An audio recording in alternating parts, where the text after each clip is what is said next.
ఆంధ్రప్రదేశ్లో అభివృద్ధి వెనకబడింది అన్న ఒక పక్కన నరేంద్ర మోడీతో ఉపన్యాసం ఇప్పించినటువంటి వేళ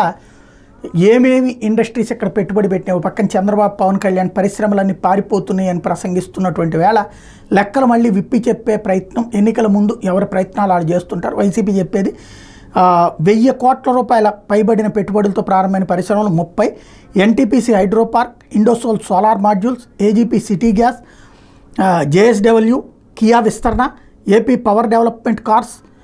Corp, pioneer aluminium, ACC cements, JSW,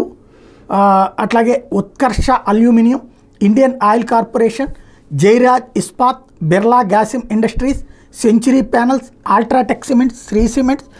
Birla carbon India, లైఫిస్ ఫార్మా, రిలయన్స్ కంప్రెస్డ్ బయోగ్యాస్, అట్లాగే Shreyas industries, panel opto display, Hindalco industries, Mondelez విస్తరణ, INAZ auto, Ramco cements, Pattabhi agro foods, ATC tyres, electro steel casting విస్తరణ, మరోవైపున డెక్కన్ ఫైన్ కెమికల్స్ విస్తరణ, Foxlink, Hyundai Dymos, Coromandel, Daikin air conditioning, Sharda metals. ఇవన్నీ కూడా 500, 1000, 1200, అలాగే 1113, 1153, 2000 కోట్లు, 1750 నుంచి 2000 కోట్లు, ఇట్లా వందల నుంచి వేల కోట్ల రూపాయలు పెట్టుబడి పెట్టినటువంటి కంపెనీలు ఇవన్నీ వచ్చినాయి అనేటువంటి విషయాన్ని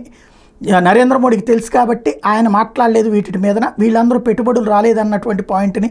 చెప్పుకొస్తున్నా ఆయనకి తెలుసు కాబట్టి ఆయన మాట్లాడలేదని చెప్తున్నారు వీళ్ళు.